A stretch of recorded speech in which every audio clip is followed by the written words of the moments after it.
Bonjour à tous, petite vidéo tutoriel aujourd'hui sérieuse pour vous guider dans la conception et la création de votre projet de course de demi-fond suite au travail de mathématiques que vous avez pu engager et suite aux différents tests donc de VMA ainsi que le test blanc que l'on avait réalisé de 9 minutes et 3 minutes avant le confinement. La logique, ça va être de vous guider pas à pas, étape par étape, afin que vous puissiez comprendre la logique qui vous permettra de finaliser un projet de course avec un choix de VMA qui sera le vôtre, afin qu'il soit le plus pertinent possible. Voilà, c'est parti! Donc première chose, reprendre les résultats que vous aviez suite au test blanc, qui concerne en fait la page 18. Et nous allons nous atteler à faire un exemple autour uniquement de la séquence de 9 minutes. Nous nous retrouvons donc page 18 de votre livret avec une feuille d'épreuve blanche fictive.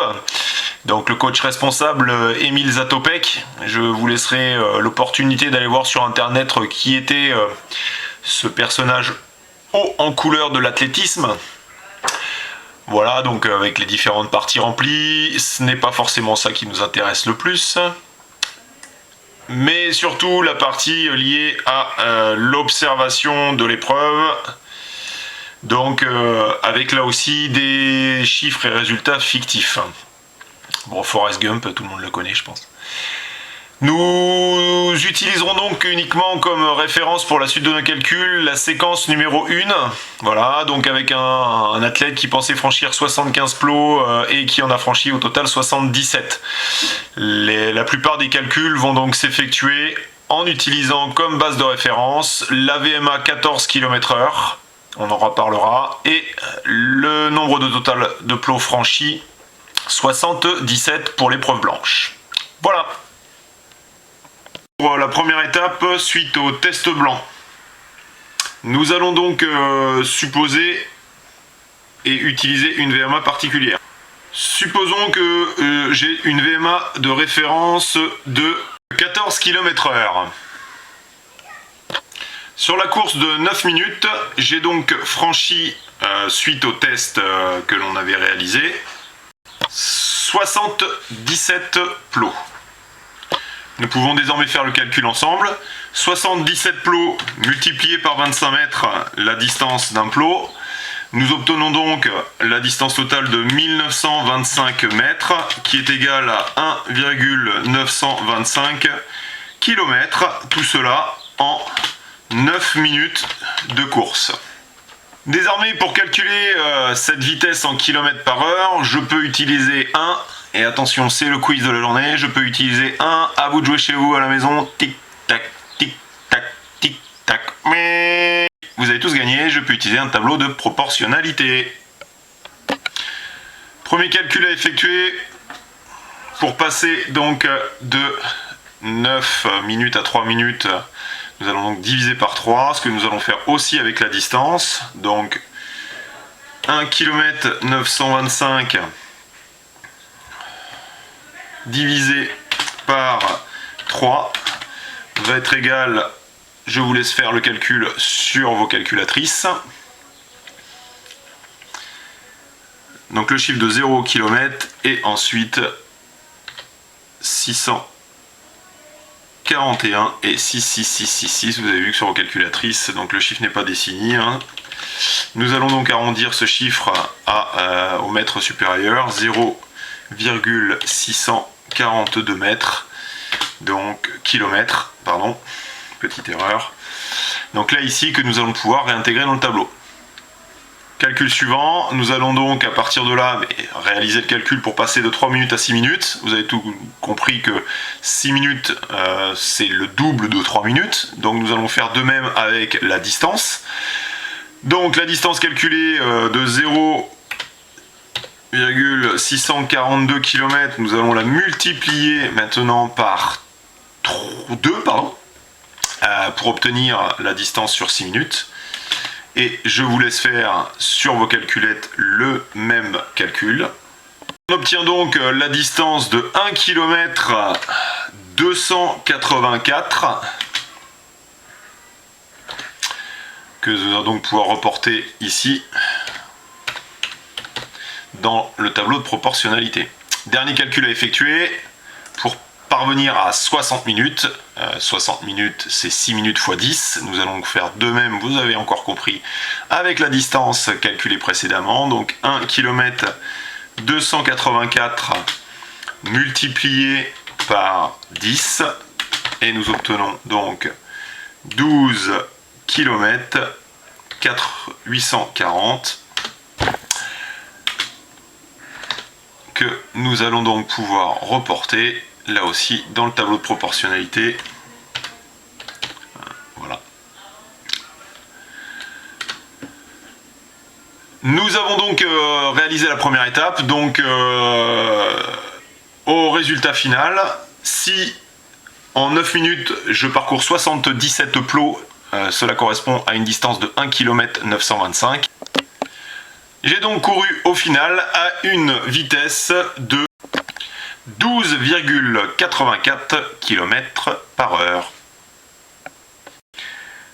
Nous nous retrouvons bientôt pour l'étape numéro 2. À partir de cette vitesse en km/h, nous allons calculer à quel pourcentage de la VMA cela correspond. Pour cette deuxième séquence, c'est le calcul du pourcentage de VMA atteint. Nous allons partir d'une VMA référence pour l'élève de 14 km/h. Pour calculer le pourcentage de ma VMA ou de la VMA auquel j'ai couru, donc cela correspond, et je fais simplement la division suivante.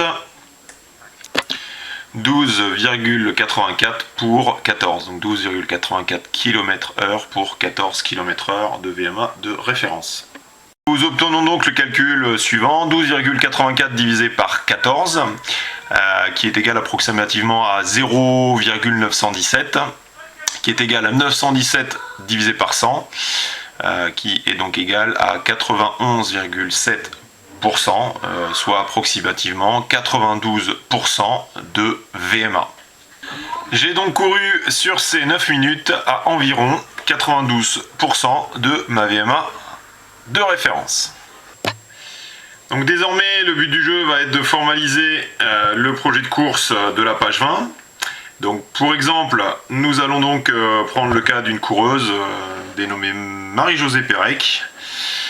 Je vous laisse le soin d'aller voir sur internet le palmarès de cette jeune dame.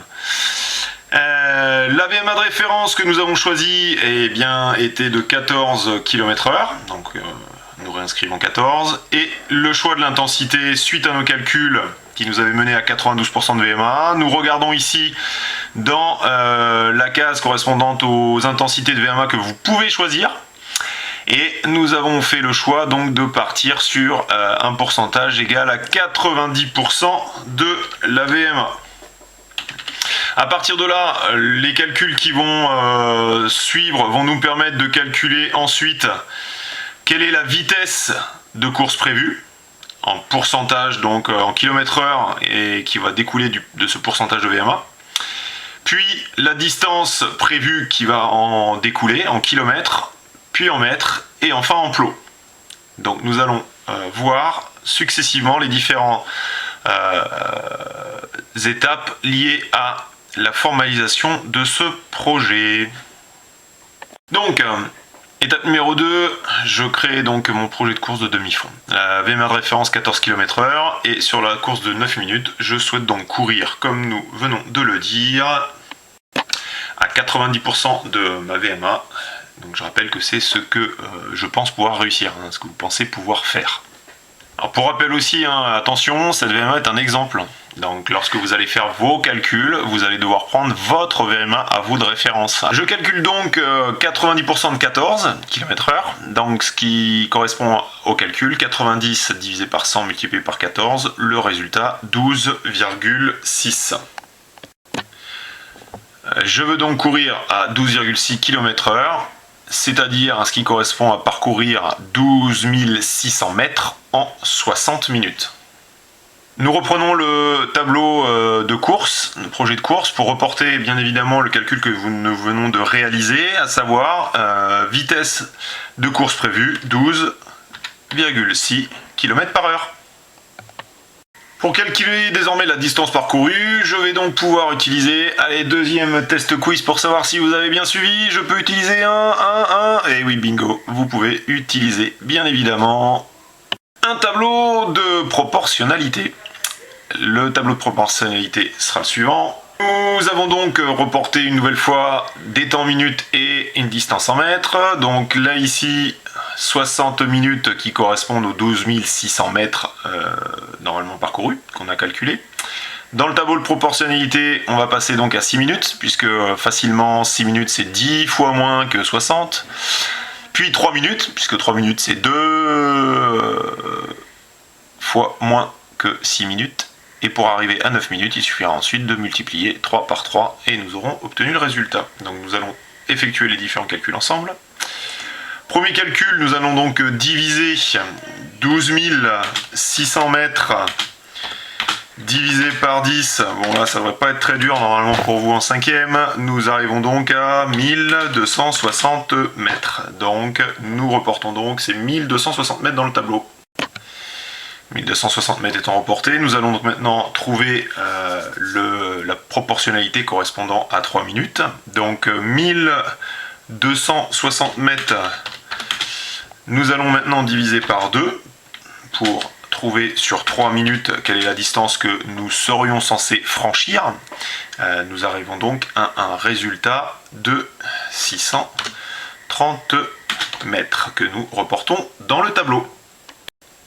Une fois reporté dans le tableau ces 630 mètres, nous avons donc le dernier calcul à effectuer pour passer de 3 minutes à 9 minutes. Nous allons donc multiplier 630 mètres par 3 afin d'obtenir le résultat de 1890 mètres en 60 minutes de course que nous reportons dans le tableau.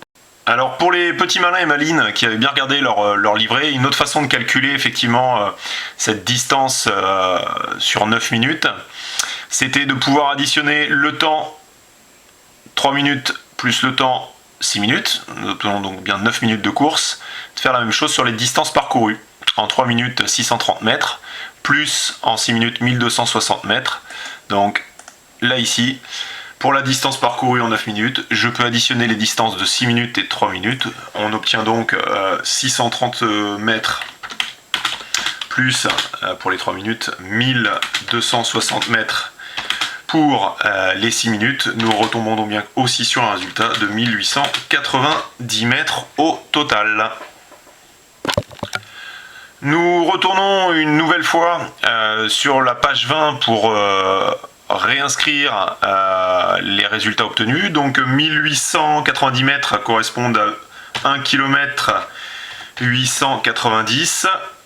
Donc on remet les différents résultats obtenus.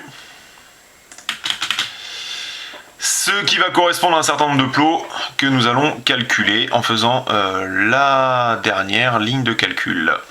Dernier calcul à effectuer afin de trouver le nombre de plots que je devrais franchir et au final compléter la case de mon projet de course. Je cherche donc à parcourir 1890 mètres. Il y a un plot tous les 25 mètres. Le calcul va donc être de faire 1890 divisé par 25, ce qui va vous donner un résultat de 75,6.